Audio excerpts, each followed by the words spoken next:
langit ng kagalakan, at tutugin ang gitara at ang kayayang lira. Ipanin niyo ang trumpeta.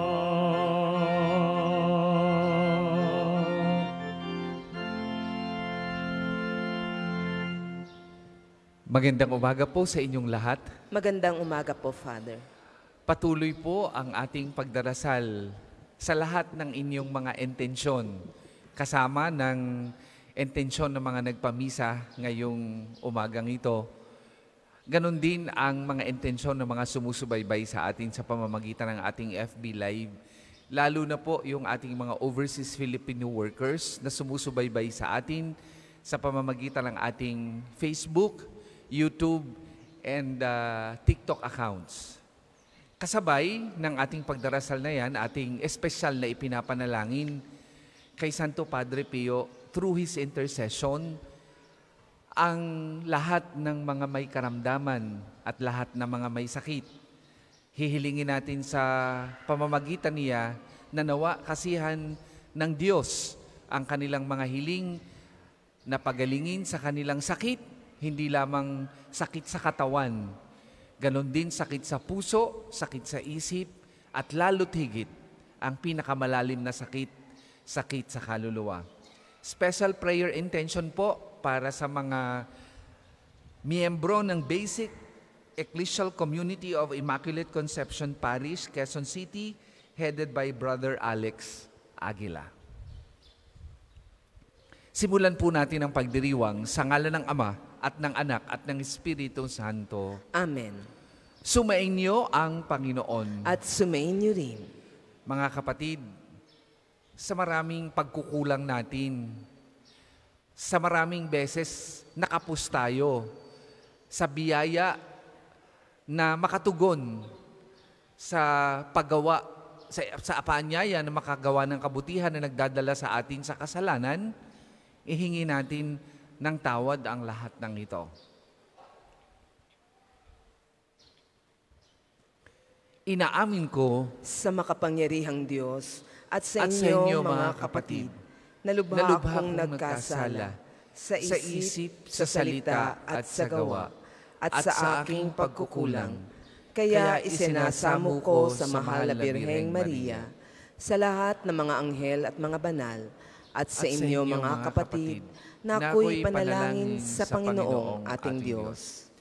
Kaawaan tayo ng makapangyarihang Diyos, patawarin tayo sa ating mga kasalanan at patnubayan tayo sa buhay na walang hanggan. Amen.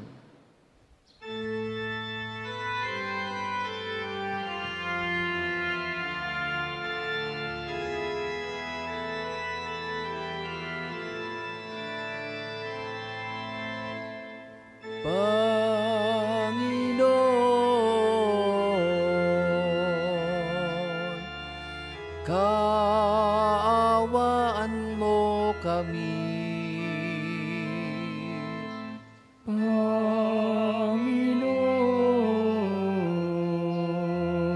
Panginoon, kaawaan mo kami.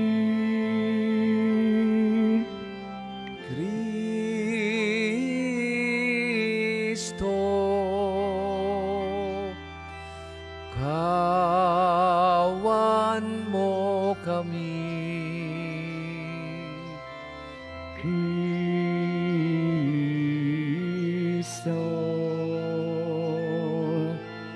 kaawaan mo kami. Panginoon, kaawaan mo kami. Panginoon, kaawaan mo kami.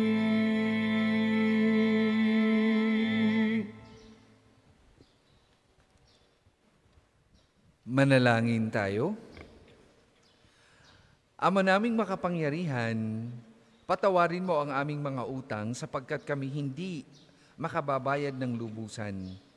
Kaya't makaligtas nawa kaming tanan, pakundangan sa pagdalangin ng mahal na Birheng Ina ng Diyos, para sa aming kabutihan, sa pamamagitan ni Jesucristo kasama ng Espiritu Santo, magpasawalang hanggan. Amen.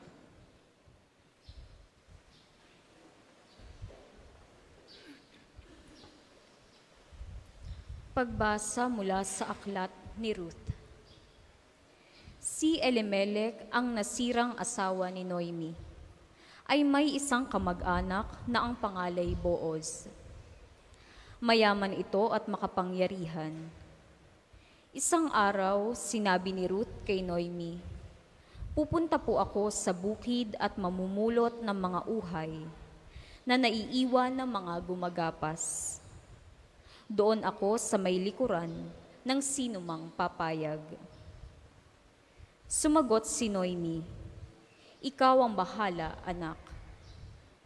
Kaya't si Ruth ay nagtungo sa bukid at namulot ng mga uhay, kasunod ng mga gumagapas. Ang napuntahan niya ay bukid ni Booz. Nilapitan ni Booz si Ruth at kinausap, "Anak, huwag ka nang pupunta sa ibang bukid. Dito ka na lamang mamulot kasama ang aking mga manggagawang babae. Tingnan mo kung saan sila gumagapas at sumunod ka. Sinabi ko na sa mga tauhan ko na huwag kang babawalan." Yumukod si Ruth at bilang pagbibigay galang ang wika, "Napakabuti ninyo sa akin, gayong ako'y dayuhan lamang."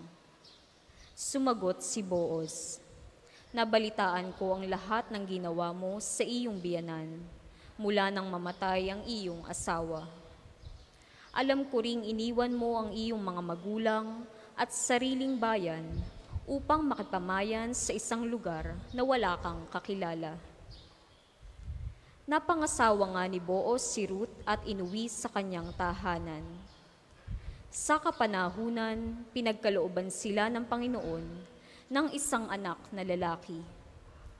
Si Noemi ay binati ng kababaihan, "Purihin ang Panginoon." Binigyan kanya sa araw na ito ng isang apo na kakalinga sa iyo. Maging tanyag nawa sa Israel ang bata. Maghatid nawa siya ng kaaliwan sa puso mo at maging gabay sa iyong katandaan.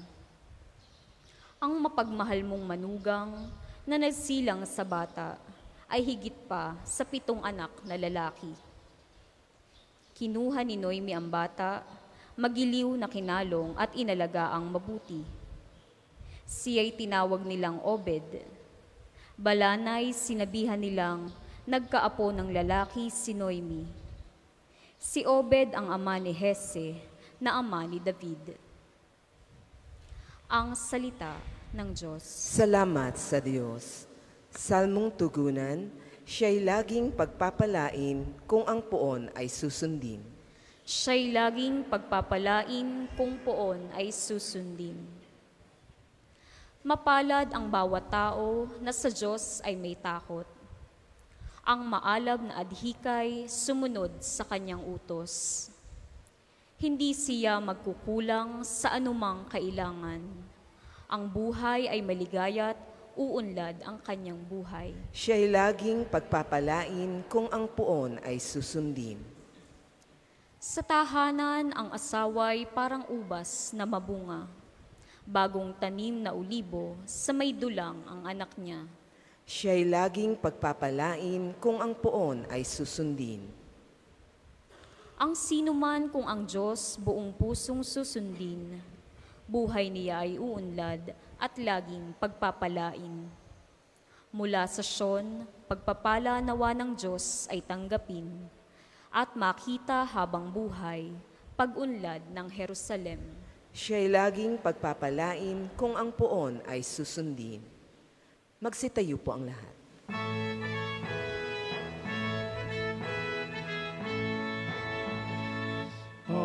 Alleluia, alleluia,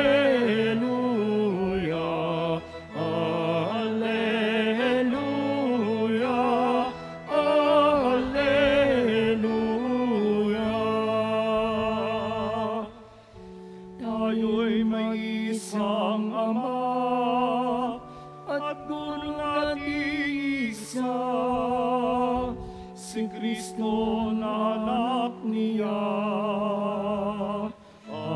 Alleluia, Alleluia, Alleluia, Alleluia.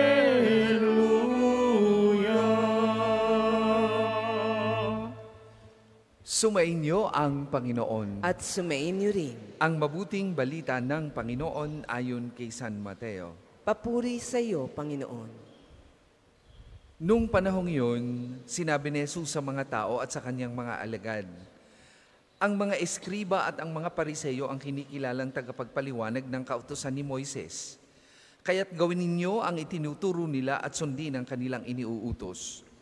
Ngunit huwag ninyong tularan ang kanilang gawa, sapagkat hindi nila isinasagawa ang kanilang ipinangangaral. Nagbibigki sila ng mabibigat na dalahin at ipinapapasan sa mga tao. Ngunit ni daliri ay ayaw nilang igalaw upang tumulong sa pagdadala ng mga iyon. Pawang pakitang tao ang kanilang mga gawa. Nilalapara nila ang kanilang mga pilakterya at hinahabaan ang palawit sa laylayan ng kanilang mga damit. Ang ibig nila ay ang mga upo ang pandangal sa mga piging at ang mga tanging luklukan sa mga sinagoga. Ang ibig nila ay pagpugayan sila sa mga liwasang bayan at tawaging guro. Ngunit kayo, huwag kayong patawag na guro, sapagkat iisa ang inyong guro at kayong lahat ay magkakapatid. At huwag ninyong tawaging ama ang sinumang tao sa lupa, sapagkat iisa ang inyong ama, ang amang nasa langit. Huwag kayong patawag na tagapagturo, sapagkat iisa ang inyong tagapagturo, ang Mesiyas. Ang pinakadakila sa inyo ay dapat maging lingkod ninyo. Ang nagpapakataas ay ibababa at ang nagpapakababa ay itataas. Mga kapatid, ang mabuting balita ng Panginoon. Pinupuri ka namin, Panginoong Hesukristo. Palagi ko pong inuulit at hindi ako magsasawang ulitin sa pangangaral na tayo bilang Kristiyano ay may unique identity. At ang identity na yan na nakaugat sa bisa ng ating binyag ay may tinatawag na kaakibat na pananagutan. Ang unang pananagutan natin bilang mga binyagan is to establish a relationship with God. Kaya laging pinapangaral sa atin, tayo'y magdasal, tayo'y sumimba, sumamba. Alam nyo, nitong mga nakaraang taon, after the pandemic, nakakagulat po ang influx ng pumupuntang sumisimba at sumasamba dito sa Santo Padre Pio. Kahit po ako bilang rektor at kura paroko, nagulat sa dami ng tao, lalo na po pagka weekends. Kulang na po ang aming parking area. Sa lapad po nitong parking na ito, kulang na po at kailangan na naming mag-extend niyan. Ito ba'y magandang indikasyon para sa ating mga Katoliko? Marahil. Na-realize natin ng marami sa atin na oo nga pala, sandali lang ang buhay natin. Sa isang iglap, pag tinamaan ka ng severe COVID, pwedeng kinabukasan, wala ka na. Kailangan pa ba nating paalalahanan ng Diyos sa pamamagitan ng ganyang kalagim na karanasan? Sana hindi na. Sapagkat alam natin na talagang tayo ay pansamantala lang dito sa mundong ibabaw. At habang tayo na dito, sana wag na nating intayin na makaranas pa tayo ng tinatawag na rock bottom experience to realize that God is so important to us, not only as a human person, but more importantly, as an identified baptized Christian. Ikalawa, hindi po natatapos sa pagsimba at pagsamba ang ating identity at ang ating pananagutan bilang Kristiyano. We also are supposed to establish relationship with our less privileged brethren and our brothers and sisters. Pagkatapos nating sumamba, pagkatapos nating manalangin, yung pananalangin na yon ay ating ibabahagi sa ating mga kapatid. We are sharers of the good news and our good experience while we worship and pray. Kaya, bago magtapos ang banal na misa, anong sinasabi sa atin ng pari? Humayo kayo. Ang paghayo ay pagsusugo upang dalawang bagay. Number 1, ipangaral ang mabuting balitang inyong narinig at isabuhay ang karanasan ng pagmamahal at awa ng Diyos na inyong naranasan at nararanasan hindi lamang sa loob ng banal na misa, kundi araw-araw.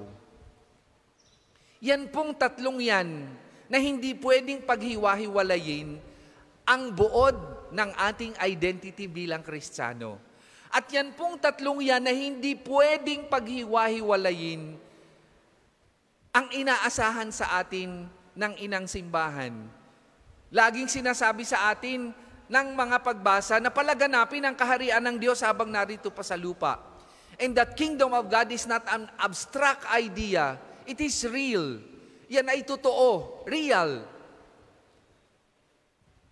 Yung kaharian ng Diyos na yon ay nandito na. Nasa atin ang karanasan.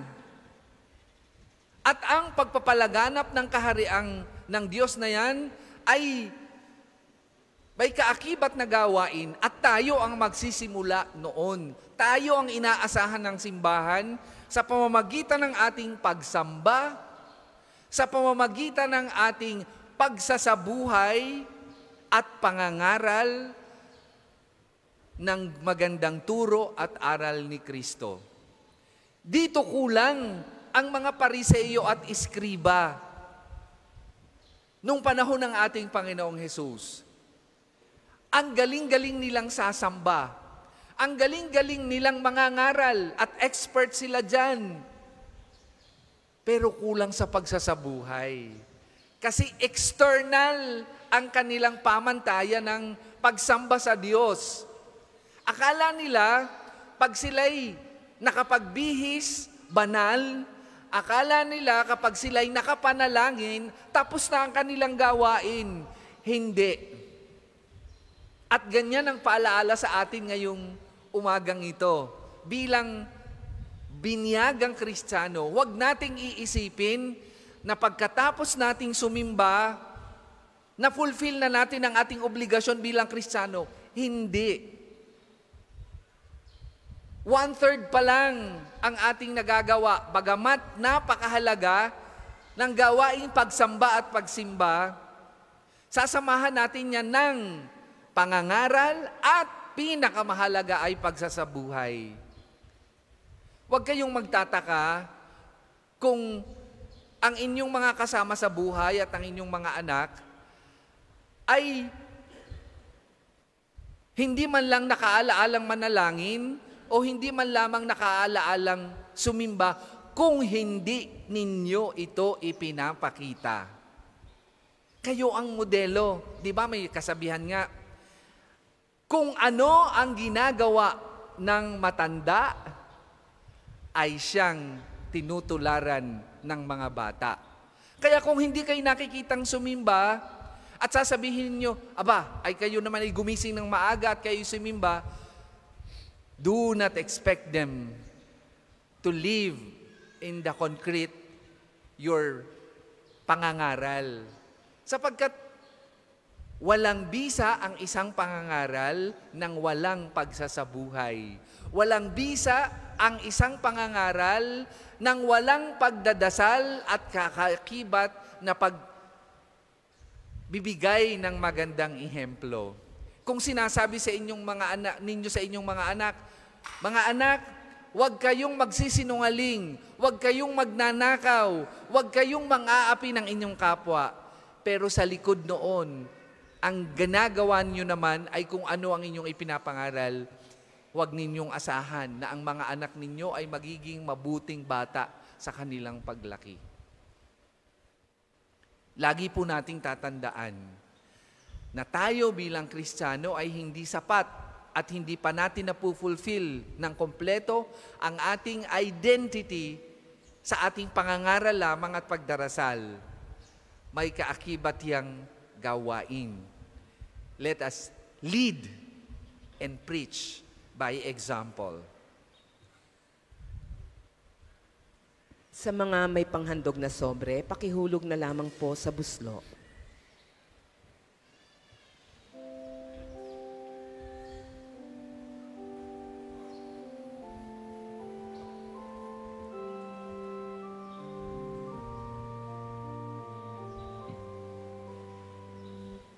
Kunin at tanggapin ang alay na ito, mga biyayang nagmula sa pagpapala mo.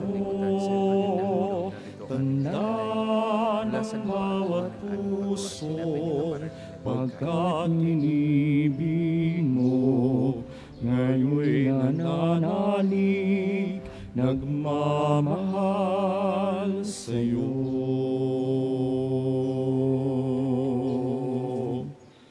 Ngayon'y nananalig, nagmamahal sa'yo.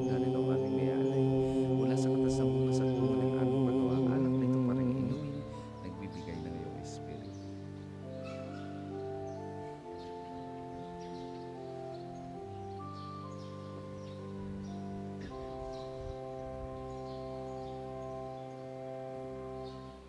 Magsitayo po ang lahat. Manalangin kay mga kapatid upang ang paghahain natin ay kalugdan ng Diyos amang makapangyarihan.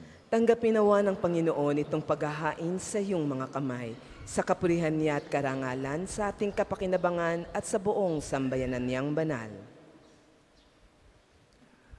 Ama naming lumikha, ang iyong nagkatawang taong anak ay tumulong nawa sa aming ginawa upang siya na iniluwal ni Maria nang di bumawas kundi lalo pang nagpaganap sa pagkabirhen, ay magpagindapat na kalugdan mo ang aming paghahain sa ikapagpapatawad ng mga kasalanan sapagkat siya ang Panginoong kasama mo at ng Espiritu Santo magpasawalang hanggan. Amen. Sumainyo ang Panginoon. At sumayin niyo rin. Itaas sa Diyos ang inyong puso at diwa. Itinaas na namin sa Panginoon. Pasalamatan natin na ang Panginoong ating Diyos. Marapat na siya'y pasalamatan. Ama naming makapangyarihan, tunay ngang marapat na ikaw ay aming pasalamatan. Pinagbibigyan mong ito'y aming maihayag kahit na ito'y walang anumang maidaragdag sa kadakilaang sa iyo ay likas. Sa pagpupuri namin ang nakikinabang ay kami ring iyong pinakikiharapan sa pamagitan ng iyong anak na minamahal. Kaya kaisa ng mga anghel na nagsisiawit ng papuri sa iyo, nang walang humpay sa kalangitan, kami nagbubunyi sa iyong kadakilaan.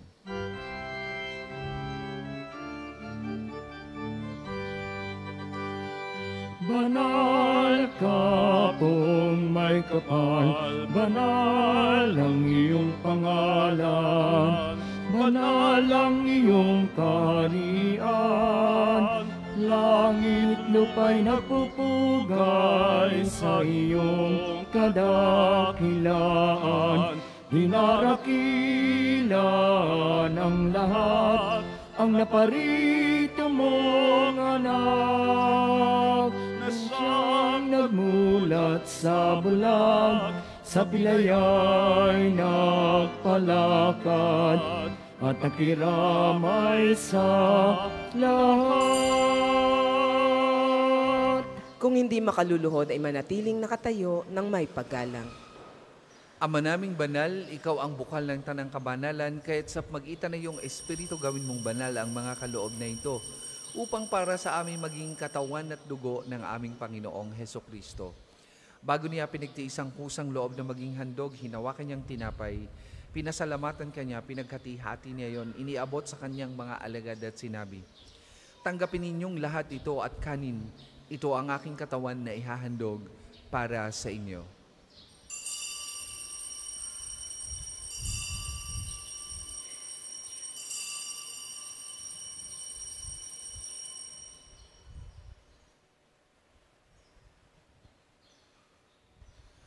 Gayun din naman nung matapos ang hapunan, hinawakan niya ang kalis, muli kanyang pinasalamatan. Iniabot niya ang kalis sa kanyang mga alagad at sinabi, "Tanggapin ninyong lahat ito at inumin. Ito ang kalis ng aking dugo, ng bago at walang hanggang tipan. Ang aking dugo na ibubuhos para sa inyo at para sa lahat. Sa kapagpapatawad ng mga kasalanan, gawin ninyo ito sa pag-alaala sa akin."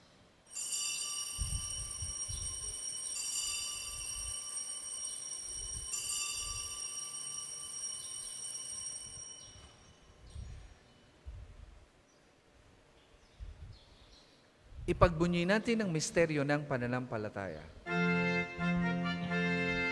Sa krus mo at pagkabuhay, kami natubos mong tunay.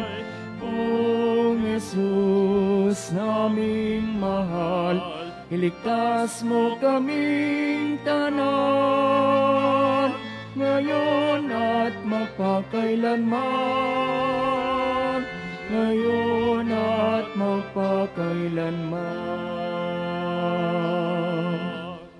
Ama, ginagawa namin yan ang pag-alaala sa pagkamatay at muling pagkabuhay ng iyong anak. Kaya tinaalay namin sa iyong tinapay na nagbibigay buhay at ang kalis na nagkakaloob ng kaligtasan. Kami nagpapasalamat dahil kami iyong minarapat na tumayo sa harap mo para maglingkod sa iyo. Sinasamo namin kami magsasalo-salo sa katawan at dugo ni Kristo ay mabuklod sa pagkakaisa sa magitan ng Espiritu Santo. Ama, lingapin mo yung simbahang laganap sa buong daigdig. Puspusin mo kami sa pag-ibig kay San Francisco na aming Papa at ni Gilbert na aming Obispo at ng Tanang Kaparian. Alalahanin mo rin ang mga kapatid naming nahimlay nang may pag-aasang sila'y muling mabubuhay, gayon din ang lahat ng mga pumanaw. Kaawaan mo sila at patuloyin sa iyong kaliwanagan. Kaawaan mo at pagindapatin kaming lahat na makasalo sa iyong buhay na walang wakas.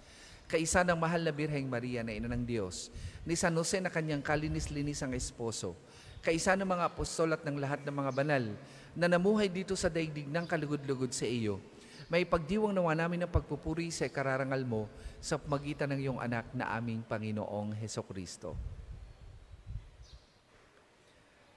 Sa pamamagitan ni Kristo kasama na sa Kanya, ang lahat ng parangal at papuri ay sa iyo, Diyos amang makapangyarihan, kasama ng Espiritu Santo, magpasawalang hanggan.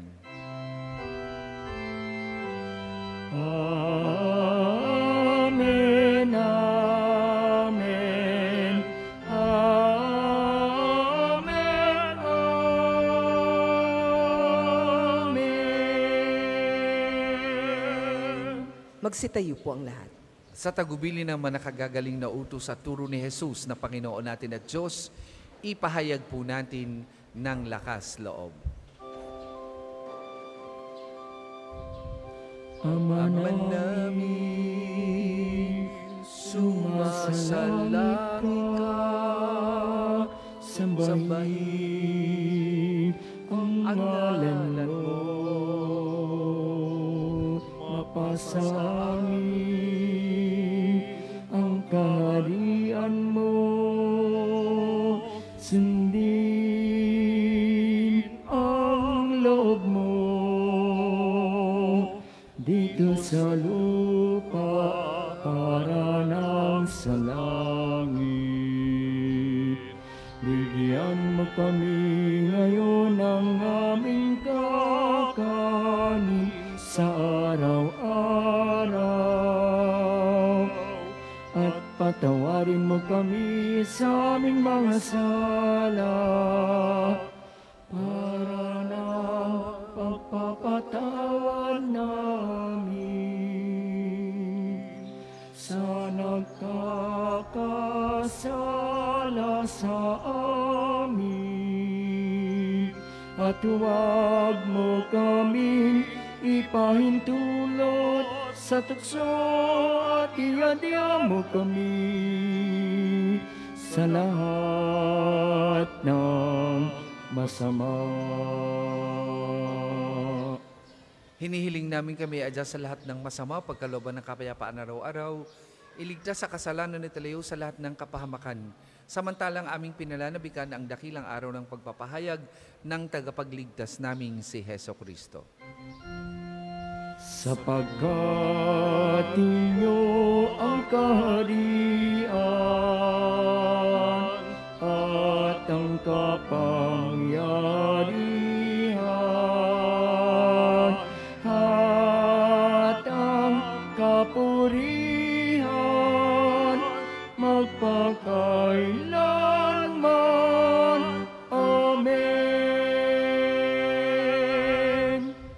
Panginoong Hesukristo, sinabi mo sa iyong mga apostol, kapayapaan ang iniiwan ko sa inyo, ang aking kapayapaan ang ibinibigay ko sa inyo. Tunghayin mo ang aming pananampalataya at huwag ang aming mga pagkakasala.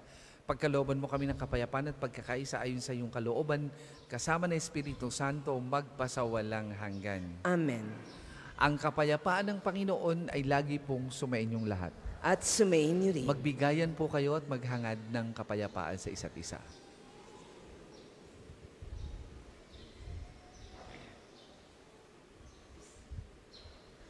Kordero ng Diyos na nag-aalis ng mga kasalanan ng sanlibutan, maawa ka sa amin. Kordero ng Diyos na nag-aalis ng mga kasalanan ng sanlibutan, maawa ka sa amin. Kordero ng Diyos na nag-aalis ng mga kasalanan ng sanlibutan, ipagkaloob mo sa amin ang kapayapaan. Kung hindi makaluluhod ay manatiling nakatayo ng may paggalang.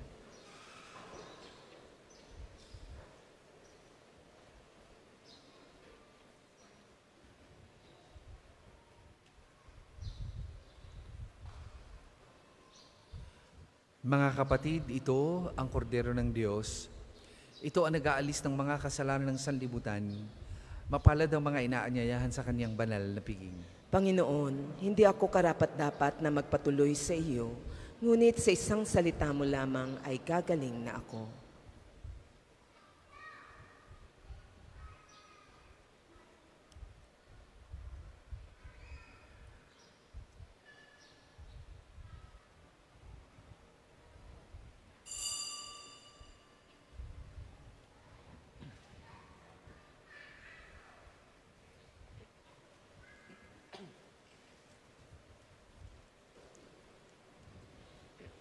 Ang katawan ni Kristo.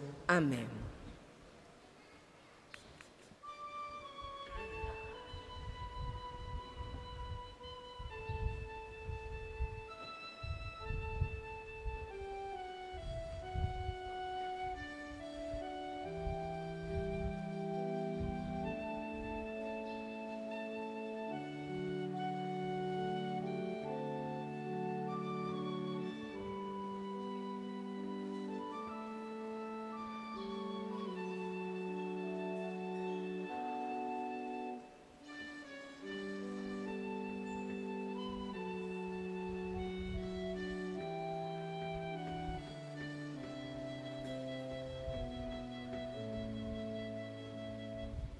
O Diyos,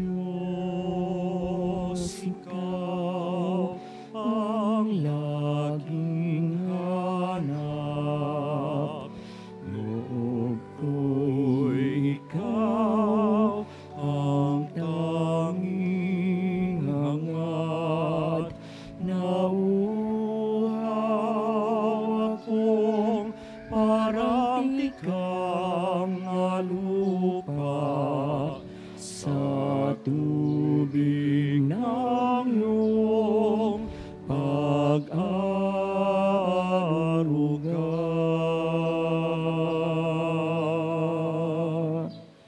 Ika'y pagmamasdan sa dakong banal nang makita ko ang iyong pagkarangal. Tadala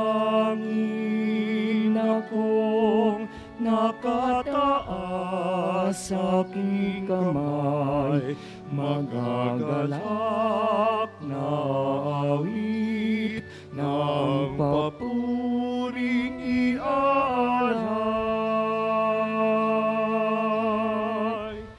Ngunit ako'y ikaw habang nahihimlay, pagkat ang tulong mo sa tuwin ay taglay sa lilim ng iyong mga pagpak. Umaawit akong buong galak,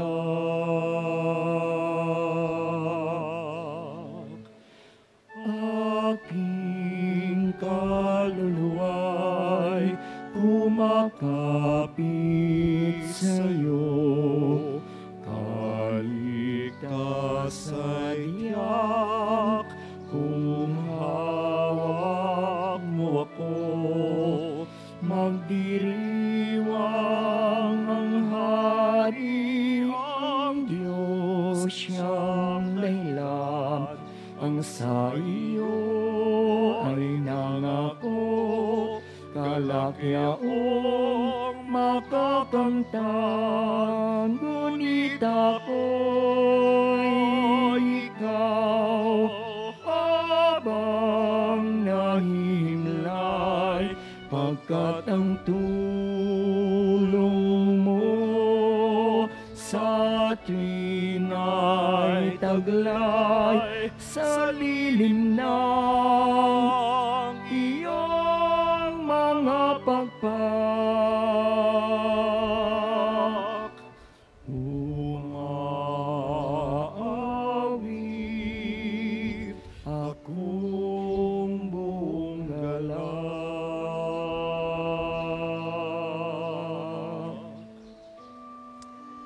Ang isasagawa pong second collection ay ginagamit sa patuloy na pagpapaunlad ng parokya at pambansang dambana ni Santo Padre Pio. Salamat po sa inyong handog.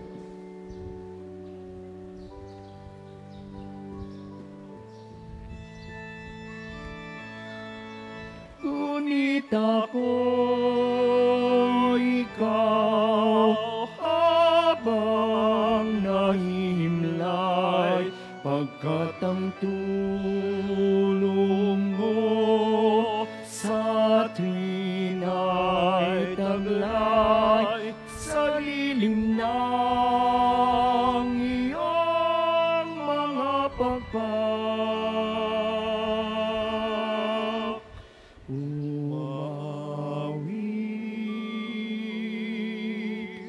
umawit, umaawit akong buong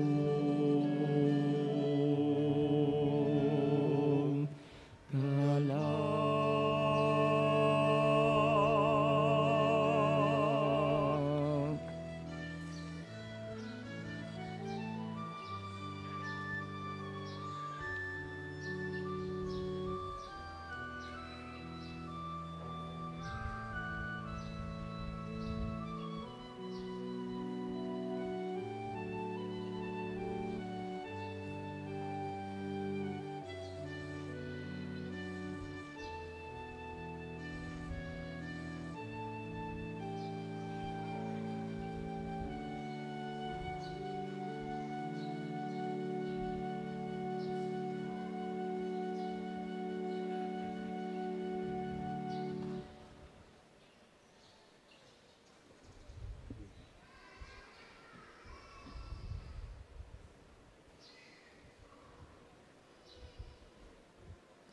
Magsitayo po ang lahat. Manalangin tayo. Ama naming mapagmahal, sa pagsasalo namin sa banal na pakikinabang, ang iyong kagandahang loob ay aming hinihiling upang ang pagpaparangal namin sa mahal na Birhen at pagtulad namin sa Kanya ay magpagindapat na aming paglingkuran. ang pagganap sa kaloob mong kaligtasan sa pagitan ni Jesucristo kasama ng Espiritu Santo, magpasawalang hanggan. Amen. Dasalin po natin ang panalangin ng pagtitiwala kay Santo Padre Pio. Padre Pio, taga Pietrelcina, mongheng banal, pintakasing santo ng milenyong kasalukuyan, gabay namin sa pagtahak sa landasing makalangit, takbuhan sa pangangailangan, huwaran ng pagtitiis. Sa iyo namin inilalapit aming mga kagipitan. Sa iyo po ibinibilin kalusugan at kabuhayan.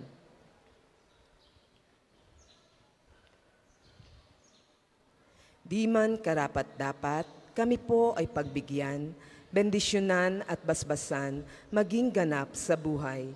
Lumayo nawa kami, umiwas sa kasalanan, lumapit lagi sa Diyos, maging matatag at matibay. Sa mabuting balita ng pagliligtas, turuan mo kami nawa.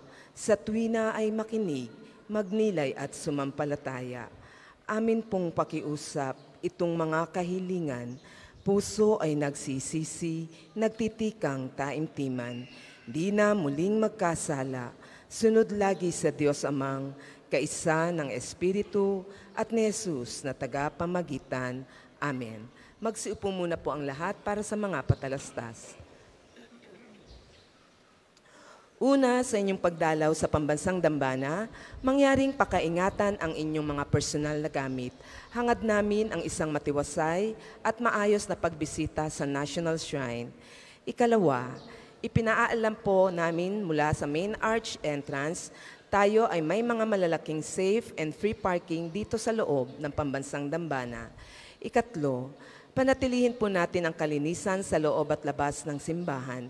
Hinihikayat natin ang Clego or Clean as You Go sa pambansang dambana. Paalala rin po na huwag tayong mag-iwan ng anumang kalat sa ating mga upuan. Tayo ay may mga basurahan sa likod at gilid ng ating simbahan. Ikaapat, palagi po nating tandaan na ang pambansang dambana ay isang sagrado at banal na lugar. Mangyaring sa pagbisita natin dito ay sundin ang mga tama at angkop na kasuotan, tanda ng pagsamba at pagbibigay galang sa ating Panginoon. Ikalima, bilang paghahanda sa kapistahan ni Santo Padre Pio, sa ika-10 ng Setyembre ay magkakaroon tayo ng libreng medical, dental, and surgical mission. Ito ay operasyon tanggal bukol o tumor, luslos o hernia, bingot o cleft lip, at iba pang bukol na panlabas. Adhikain ng programang ito na makatulong sa walang kakayahang magpa-ospital in collaboration with UST Medical Alumni Association through Dr. Wonchai and RP Healthcraft Career Foundation Incorporated, headed by Dr. Sanchez and Dr. August Vergara. Tanging 100 to 150 patients lamang po ang kayang operahan. Para sa mga interesado, magkakaroon ng patient screening sa darating na August 26 at September 2 mula alas 9 ng umaga hanggang alas 3 ng hapon. Makipag-ugnayan lamang po sa opisina para sa mga interesado at sa contact number na nakalagay sa screen. Ang susunod po nating misa ay sa ganap na ika-9 ng umaga. Maraming salamat po sa inyong lahat sa inyong pakikiisa at naway panatilihin natin ang kalinisan, katahimikan at diwa ng pananalangin sa loob at labas ng ating simbahan. Maaari na po tayong magsitayo para sa pagbabasbas ng mga religious articles. Kaugnay po ng ating medical mission, saan po nanggagaling ang pambansang dambana at ito ay palaging isinasagawa. Ang sabi po ni Santo Padre Pio, hindi lahat ay napapagaling niya sa pamamagitan ng kanyang healing ministry. Kaya sabi niya, yung mga hindi niya napapagaling, kailangang merong ospital na pupuntahan o doktor na pupuntahan para sa pamamagitan noon at sa kanyang panalangin ay maipadama ang awa at biyaya ng Diyos. Sa pasimula po ng pagdarasal, pagnonobinaryo, sa kapistahan ni Santo Padre Pio, uunahin muna natin ang pagkakawang gawa, lalo na dun sa pinakamalapit sa kanya, ang lahat ng mga may sakit. Atin pong tulungan yung mga kakilala natin na walang kakayahan na pumunta sa ospital, pumunta sa doktor para ipagamot ang kanilang sarili. Makipag-ugnayan lang po kayo sa aming opisina upang maging instrumento ng Diyos sa pagpapadama ng habag at awa niya through the intercession of Saint Padre Pio and the National Shrine of Saint Padre Pio. Marami pong salamat.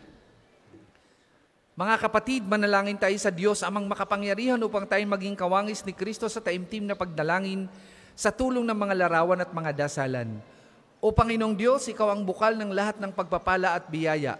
Ibuhos mo ngayong bendisyon sa mga gamit na ito sa pananalangin na nagpapalala na iyong kabutihan, kabanalan at pagmamahal sa amin.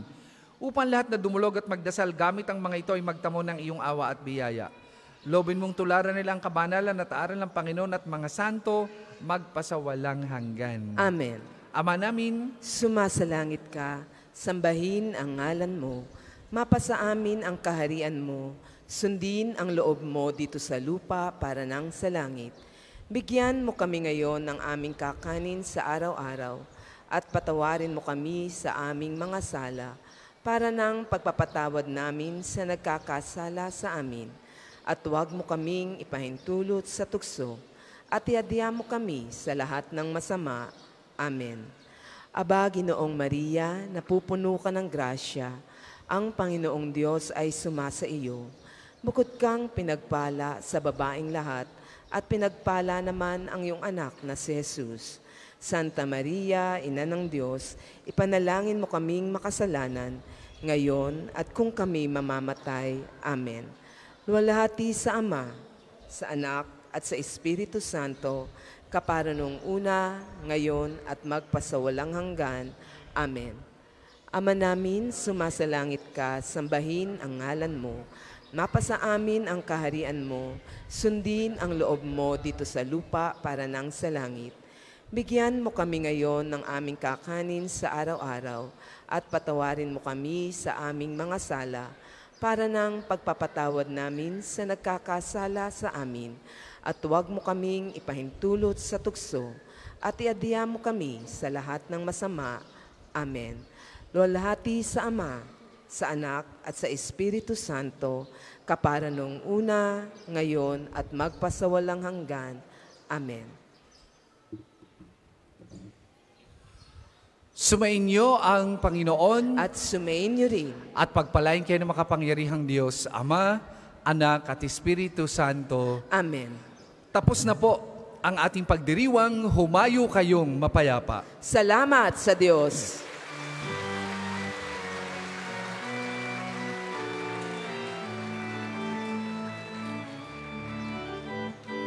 Humayo at ipahayag kanyang pagkalinga at habag.